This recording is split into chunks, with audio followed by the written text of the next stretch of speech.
¿Está grabando? Bueno, ahora sí, muy buenas tardes, señor Carlos, y muchas gracias por esta entrevista. Lo primero que quería hablarle es cómo se da la iniciación o la creación de esta asociación. Es una iniciativa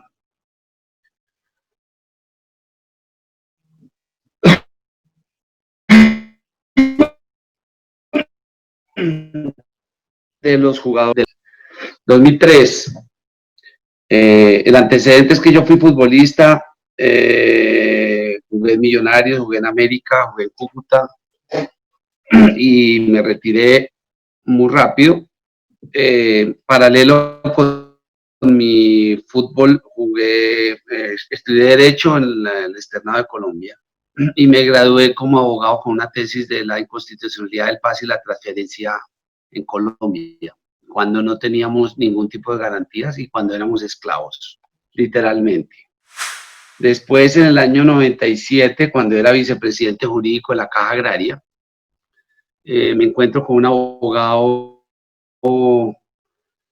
al cual era el director del departamento del consultorio jurídico de la Universidad de los Andes, que se llama Felipe Vivero, y yo le pedí que adelantáramos una revisión de mi tesis, teniendo en cuenta la Constitución del 91 y la jurisprudencia y todo el tema de derechos fundamentales, todo el tema de la nueva estructura legal de Colombia. Y lo que hicimos fue una verificación de antecedentes y encontramos una tutela de 1994 con ponencia del doctor Eduardo Cifuentes, donde ya habla de los inconvenientes que genera el hecho de la existencia del derecho deportivo conforme a la ley y las restricciones para que los deportistas puedan tener libertad de trabajo. Yo reviso con Felipe la ley del 181 de 1995 y presentamos en febrero, marzo, se da la oportunidad de la federación, los abogados de la federación demandan la ley del deporte, evitando el artículo 60, diciendo que el artículo 61 de la ley del deporte, que establece que Coldeportes tiene la responsabilidad de inspeccionar, vigilar y controlar, sea declarado inexequible, y el artículo, segunda parte del artículo 34, que prohíbe la transferencia de más de 2 jugadores de un club a otro club, alegando que eso atenta contra la libertad económica. Cuando yo encuentro esa verificación, dentro de la opción que tenemos todos los colombianos de intervención, hago la intervención ciudadana con Felipe y 2 estudiantes de la Universidad de los Andes, y Felipe Vivero viene de Holanda, de Matriz, de un curso de legislación, y el caso que trae es el caso Bosman, como una situación especial. No es una ley, es una decisión del Tribunal Europeo de Justicia, donde se establece que el reglamento de la FIFA es inaplicable en el territorio comunitario porque restringe la posibilidad de que un comunitario vaya libremente a otro país como consecuencia de un reglamento que es inaplicable porque restringe la libre movilidad de los comunitarios, atentando contra el artículo 58 del Tratado de Roma, que establece que todos los 53, que todos los comunitarios tienen los mismos derechos en sus países de origen que en cualquier país de la comunidad que se encuentre. Entonces, con el apoyo de la Federación Internacional de Futbolistas, después de 5 años, se logra la decisión que cambia la historia de los futbolistas en el mundo, que establece que después de que no exista un contrato de trabajo, un vínculo con un club, los clubes no pueden generar ninguna indemnización ni ninguna restricción para que el jugador pueda actuar. Eso, traído a la legislación colombiana, se transforma en la sentencia C320 de 1997, donde se declara inaplicable la restricción de que únicamente el artículo 32, 33, 34 y 35 de la ley del deporte establece que únicamente los clubes pueden ser dueños de los derechos deportivos de los jugadores, sin que existiera en contraprestación la existencia de un contrato. Y la Corte dice, los futbolistas son trabajadores, como cualquier otro trabajador, se les aplica el Código Sustantivo del Trabajo de Colombia, y si no hay contrato, pues son libres. Si el club incumple, pues el jugador rompe el contrato y a partir de ahí cambió la historia de los futbolistas. Ese es el antecedente que me permite que después yo materializo a través de una tutela, porque la sentencia dice que cuando a uno le violan un derecho fundamental, pues obviamente recurre a la tutela, y los primeros jugadores que se atrevieron a tutelar sus derechos fueron 4 jugadores del Medellín que llevaban más de un año, 8 meses sin contrato, comiendo mierda, sin poder trabajar, como era la costumbre y lo usual en Colombia. Y estos muchachos se llamaban Alex Fernández, Héctor Mario Botero, Miller Durán y Leona Tortuga, 4 jugadores del Medellín. Presentamos la tutela y ganamos la tutela. La Corte nos dio la razón y fueron obligados el Medellín a entregarle los derechos deportivos. Los amenazaron que nunca iban a jugar más fútbol, como a todos los que mandan a algún club, y jugaron. Después en Millonarios, jugaron en Cali, Fernández fue Selección Colombia, sin problema de ningún inconveniente. Entonces, con ese antecedente me van a buscar en el 2003. Yo soy abogado, lejos del fútbol, absolutamente fuera del fútbol, de la podredumbre que es el fútbol, de la corrupción que es el fútbol. Yo me fui del fútbol totalmente. Adelanté mi actividad como abogado con mi oficina, y allá me van a buscar Luis García, que está en ese momento con los ligamentos desprendidos. Se le desprendieron en un clásico jugando con Santa Fe contra Millonarios, sin seguridad social en Bogotá, en Santa Fe. Y él había sido parte de la Selección Colombia, y en ese momento que está incapacitado, pues se contacta nuevamente con los jugadores de la selección, que en ese momento están con Pacho Maturana para iniciar el proceso de eliminatoria de la Copa Mundo del 2006. Y está Iván Córdoba, Mario Yepes, Oscar Córdoba, Juan Pablo Ángel, pero principalmente Juan Pablo Ángel, Yepes y Iván. El líder de todo es Iván Córdoba, capitán de la selección, que me busca, le dice a Luis, búsquese un abogado futbolista, lo preferible, para que no sea en Barranquilla, en noviembre del año 2003, y ellos me piden que les ayude a constituir una asociación para defender los derechos de los futbolistas colombianos, porque pues ellos han podido conocer en la medida de su trasegar por los países donde han estado, Argentina, después Francia, Italia, en fin, que hay derechos, que hay sindicatos que pueden defender los derechos de los jugadores, y que evidentemente se requiere, no para ellos, porque pues ellos tenían condiciones excepcionales, pues ya gente con contratos de mucho dinero, pero sí se da la pela y toman la decisión de apoyar la creación de la Asociación de Futbolistas, y a partir de marzo del 2004 nace la Asociación de Futbolistas, que lleva 16 años defendiendo los derechos de los futbolistas. Bueno, con toda esta trayectoria que usted menciona y precisamente haciendo énfasis en que ustedes tratan de promover los derechos de los futbolistas, más que todo en este caso de las futbolistas, últimamente ustedes son los que han dado a conocer el caso, por ejemplo, de las contrataciones, que solamente 3 de los 18 equipos tenían un contrato con las jugadoras. ¿Cómo va este tema? ¿Qué se está haciendo al respecto? ¿Qué está haciendo, digamos, que ustedes sepan, Dimayor? ¿Qué están haciendo las entidades, además de decir, pues, que se les recomienda a los equipos que les den contratos en un futuro y que todo esto cambie? ¿Qué más se está haciendo? Este año, con todas las limitaciones, comienzan a hacer sus entrenamientos, y está el informe publicado donde está eh, cuál era la condición de las futbolistas al momento de iniciar. Todas inician su pretemporada normalmente en febrero sin pago, marzo están haciendo pretemporada y solamente 3 clubes firman contrato con las jugadoras: América Nacional y Junior, América Nacional y Santa Fe. Millonarios hizo contrato con jugadoras y las obligaron a terminar por mutuo acuerdo el contrato. Entonces, pues eso demuestra, viene la pandemia y las mujeres se fueron, las mandaron a su casa sin contrato y sin seguridad social. Esa es la solidaridad y esas son las condiciones de trabajo de las mujeres en Colombia del fútbol.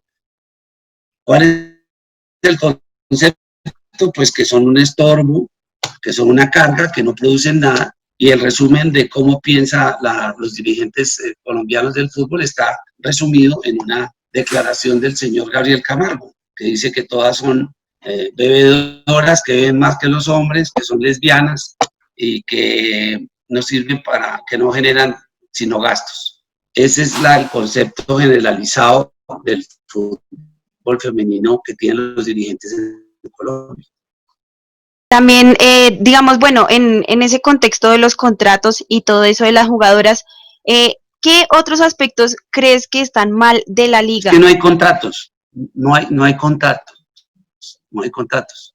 Las jugadoras no tienen contrato, no tienen ningún derecho, no tienen ninguna garantía, no tienen ninguna posibilidad de desarrollar profesionalmente su actividad, no tienen vínculo. ¿Y qué solución se puede dar?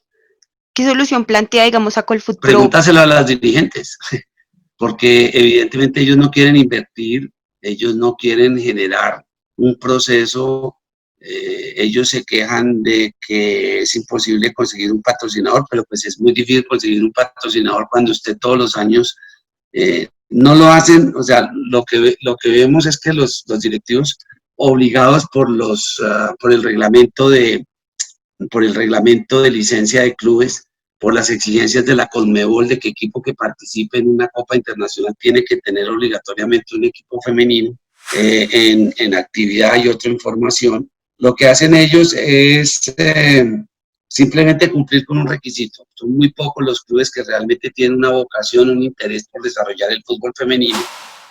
Podemos decir que Nacional, podemos decir que América, pero finalmente es una falta de consolidación de una liga que comenzó hace 3 años. En el 2017 se fueron sus recursos, ha ido decayendo en la disponibilidad de los equipos, en la duración del torneo, cada vez es más corto. Y si el año pasado no hubiéramos hecho una queja, que fue muy importante, el 8 de marzo, con motivo del Día de la Mujer, se hizo una denuncia de todo lo que eran objeto las mujeres que iban a la Selección Colombia de mayores, a las cuales en muchos casos se les exigía que pagaran sus gastos de viaje, sus gastos de concentración, se les cobraba por la ropa, mujeres que estuvieron en olimpiadas, mujeres que estuvieron en mundiales. Esas eran las condiciones en las cuales se desarrolla el fútbol femenino a nivel de la selección. Y ellas, por no ser proscritas de la selección Colombia, pues se quedaban calladas, hasta que hubo un par de mujeres que ya denunciaron el tema: Isabela Echeverri y Melisa, que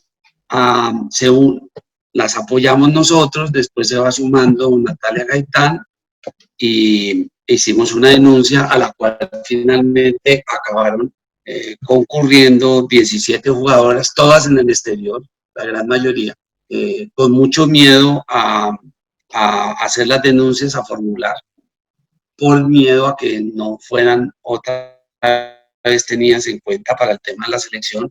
Pero finalmente ya con el fútbol femenino la alternativa que ha tenido la mujer es irse al exterior, a los Estados Unidos, disfrutar de las becas de las universidades de los Estados Unidos, y allí han desarrollado su actividad y han podido formarse profesionalmente, y pues algunas de ellas han continuado su actividad en el fútbol pero evidentemente no en Colombia, porque en Colombia no hay condiciones para poder desarrollar una vida profesional, porque primero los salarios son exiguos, muy bajos. Lo segundo, la duración del torneo es mínima. Y la tercera, nunca se sabe si va a haber o no va a haber fútbol. Entonces, pues, no es, no es casual que 28 de ellas se hayan ido este año, entre el año pasado y este año, al exterior a buscar opciones, porque en Colombia no pueden desarrollar su actividad profesional. Las fechas FIFA de algunos campeonatos femeninos, como el Mundial Sub-17, quedaron para el otro año, todo es para el 2021, cuando hay unos de los hombres que solamente los pospusieron meses. ¿Qué opinión tiene sobre eso? Digamos que aún así las grandes entidades como la FIFA también tienen esta distinción entre el fútbol femenino y el fútbol masculino.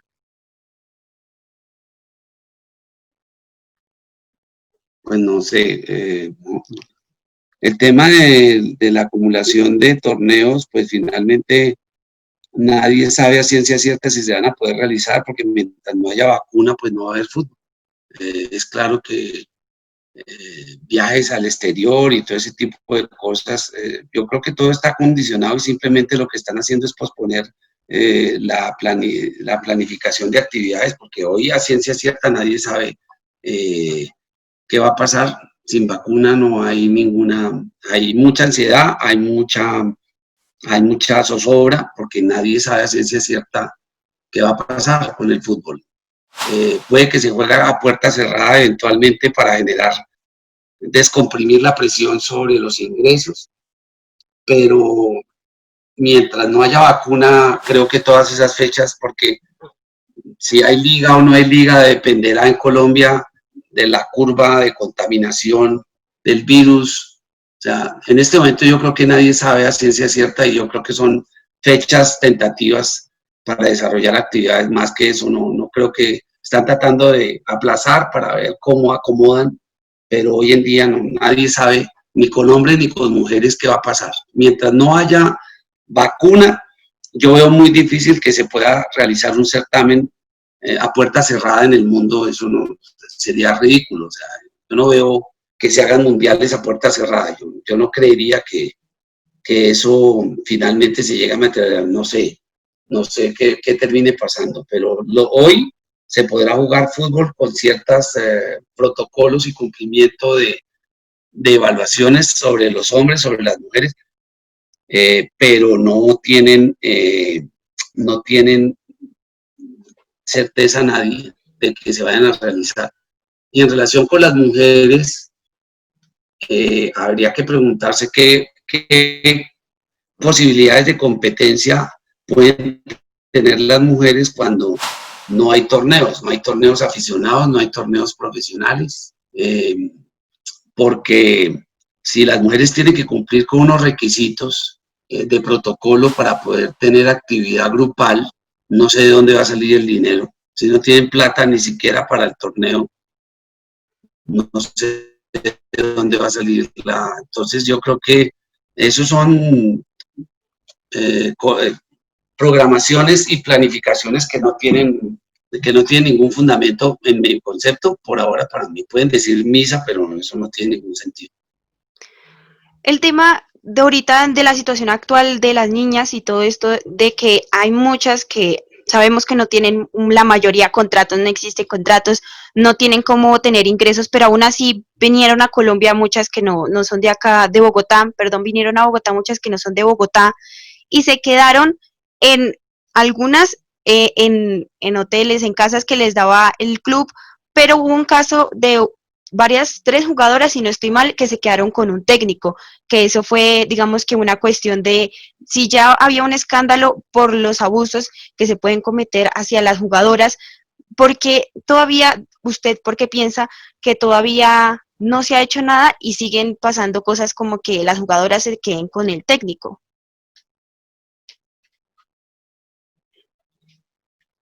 Pues por necesidad, mujer.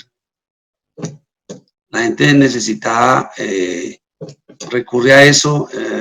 Las mujeres, con tal de buscar una opción de, profesional, pues lo permiten.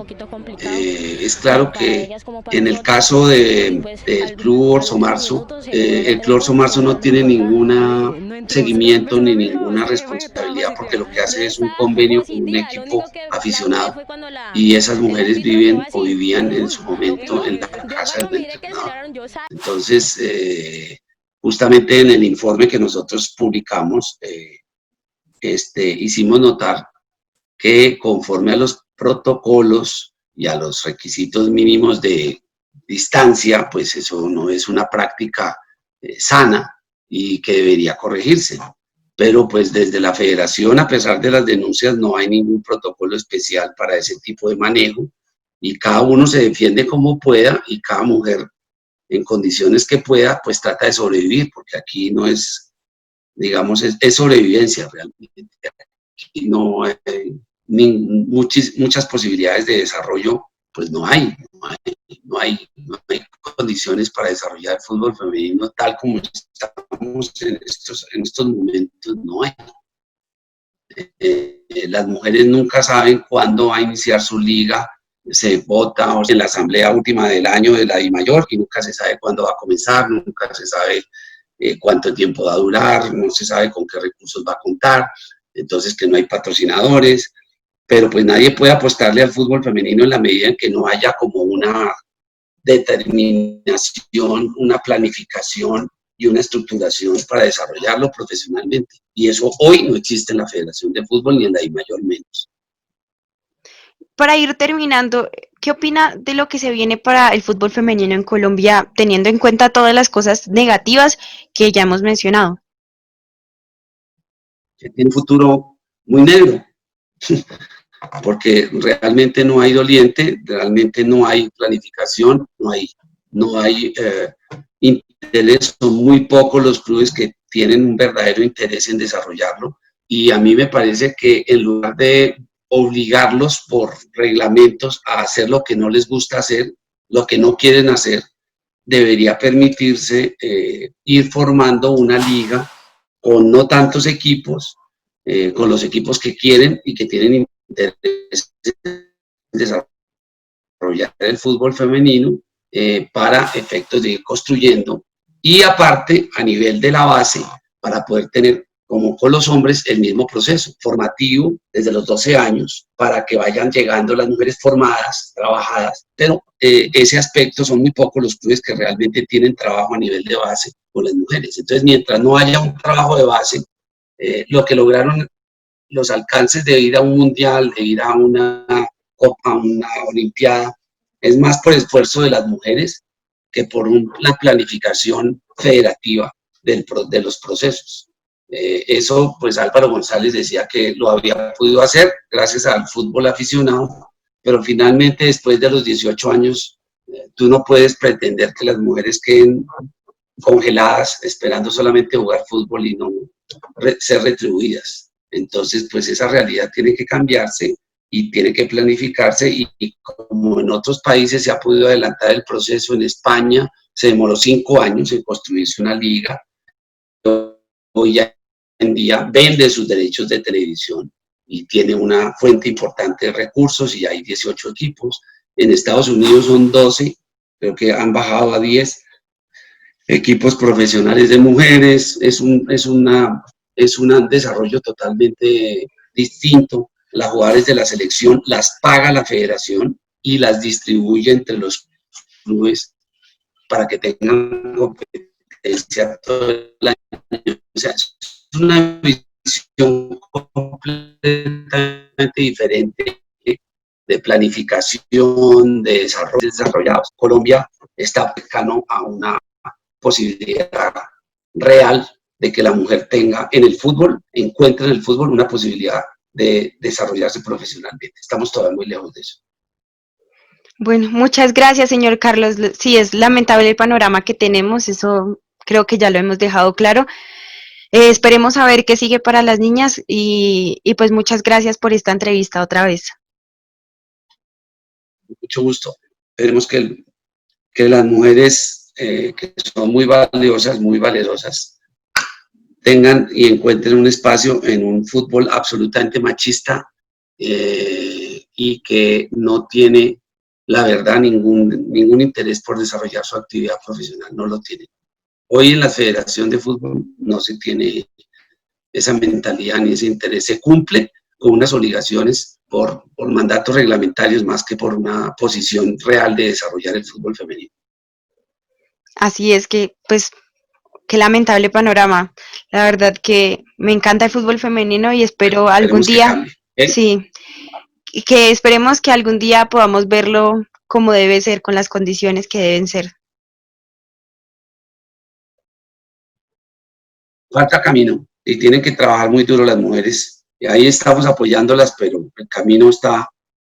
Yo no creo que puedan, con el protocolo que se está exigiendo hoy, eh, no veo cómo este año puede haber un torneo femenino. No veo dónde van a salir los recursos, no veo dónde van a salir porque los clubes no tienen dinero, solamente se habla de desarrollar la liga de primera división, ni siquiera la de ascenso. Nadie habla de la liga de ascenso y mucho menos se habla de la mujer. Si usted coge el informe que hicimos en el 2019, encontrará que las mujeres no tienen donde entrenar en campos propios, no tienen baños, no tienen las condiciones mínimas de ropa, no tienen. Entonces, pues, así es muy difícil que puedan pretender cumplir un protocolo sanitario cuando no tienen ni siquiera condiciones de ropa.